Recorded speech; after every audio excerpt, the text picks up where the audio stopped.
morning, good afternoon, good evening, good day, depending on where you're watching this from. It is my privilege tonight and a great pleasure to bring you the 10th day of our challenge. For those who are new here, we have been doing 30 days of intermittent fasting challenge, and today is not a different day because we are on the 10th day of the challenge. It has been so encouraging, as I said, to see many of you guys letting us know that they're joining in the challenge.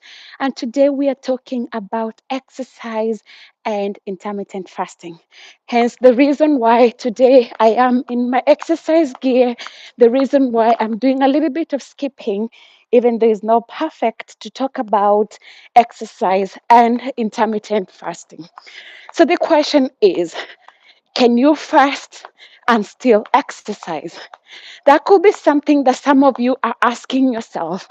You're asking that if you're doing fasting, are you still be able to do some exercise with it?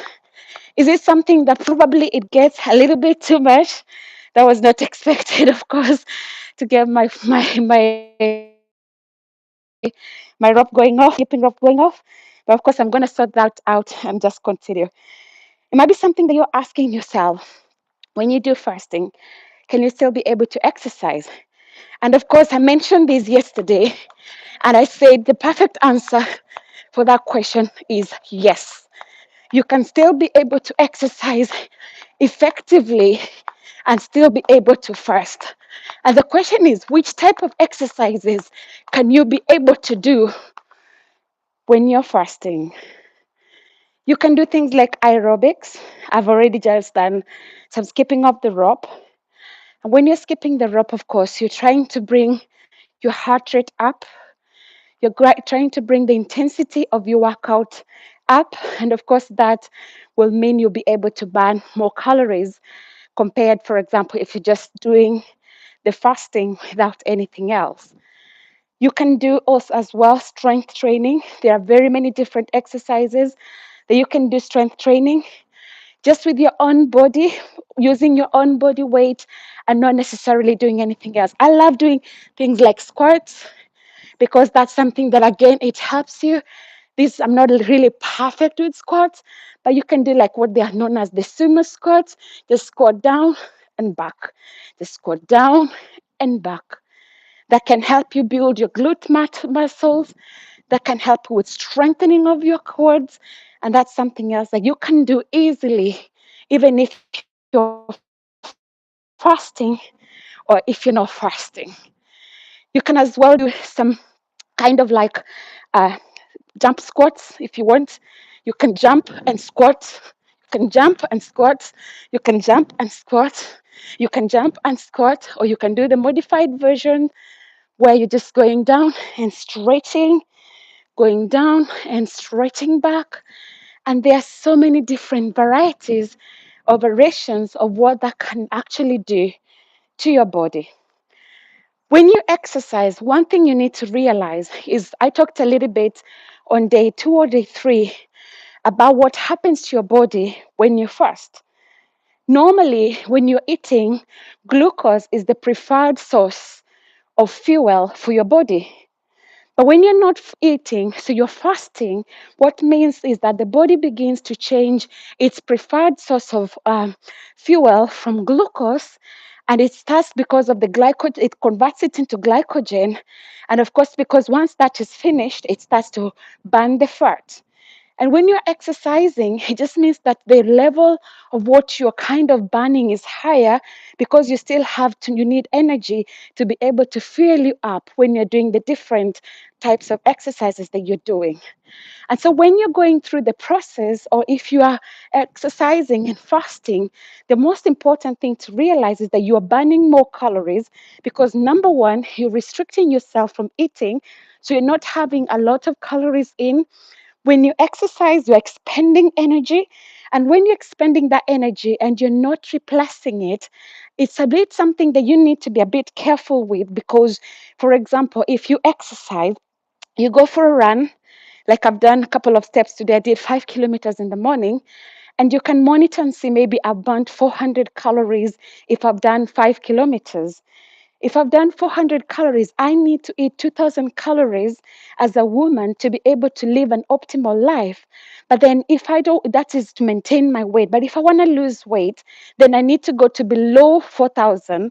That means at the, sorry, 2000. That means at the end of the day, I need maybe say, let's say 1600 if my metabolic rate is different and things like that, depending on the basal metabolic rate. And so, if you begin to go into the process of fasting and things like that, and of course, again, on top of that, you are increasing your level of activity, that means that you need to eat a little bit more so that you end up having a good effect on your body. But of course, if your desire is not to lose excess amount of weight, that's something that you need to balance out for. It might be that sometimes you will need maybe probably to eat slightly more, as I said, or you might just want to be more keen and more aware with the type of calories that you are eating. The other thing that can be as well good, we talked yesterday about some of the things that can happen, like you can lose your muscle mass when you're fasting. And so the way to preserve that, or the way to try to encourage yourself to continue to increase your muscle mass, is by doing things like strength training. There are so many things that you can do if you're trying to do strength training. You can do things like push-ups,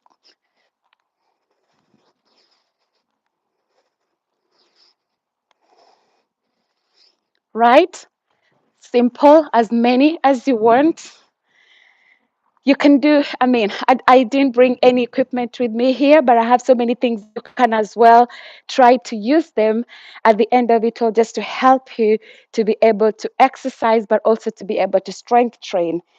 The other thing to think about if you are doing exercise during intermittent fasting is you need to be careful, again, ensuring that you're eating enough protein, because that protein that you're eating, if it's enough, it will help you, particularly with rebuilding of your muscles, so that you avoid things like muscle loss. That's again something to be very careful with, and something to be very aware of if you decide to choose the route of exercise while you're fasting. But in general, exercise has its own advantages. For example, there are some advantages for your mental health. If you go out, like for running, I still go running, because at the end of the day, the running can still help me with kind of a better mental outlook. It can help me kind of with dealing with things like stress. So that is something that fasting might not necessarily do, but being able to engage in exercise will be able to do that for you. There are so many other things as well. As I mentioned, your heart health is important for you to be looking after it. And that's why one of the things that I love to do, if I'm not running, I just find myself kind of in a way doing a lot of this skipping of the rope, if my rope allows me. And of course, you can do so many variations. You can swim many times, different things that you can do with your rope. You can jump high, do whatever you want to do. And of course, at the end of the day, always listen to your body, because if you feel like you're not okay, do not force it. And if you're doing fasting the very first time, probably it might be too much trying to combine exercise with fasting. You may want to try off one thing at a time, and then eventually pick up the other, and you'll definitely see so much effect and impact. Of course, this is something just I'm skimming on top of this topic. It's something so much that can be covered, but because of course, the time and things like that, I don't want this to be a very long recording. I like to bring it to an end and to say for sure you can still exercise and benefit so much from the benefits of exercise while you're still fasting. Although, again, as I said, if you're doing this for the very first time, it might be better to do it with somebody who can motivate you, somebody who understands your journey, somebody who can be able to help you so that you're not giving up at the end of the day. It has been a pleasure talking to you guys. Remember, as I said, I really appreciate your support, and continued doing this together with me really encourages me. If you haven't done that, you can consider subscribing, liking, or sharing this information, passing it on to somebody else that might benefit from it. And until tomorrow, When we get to day 11, yes, we are now in double digits. When we get to day 11, I look forward to bringing you a new topic. Until then, my prayer for you is that you will prosper and be in good health, even as you undertake those needle moving activities that will move you and catapult you into a good health. Goodbye.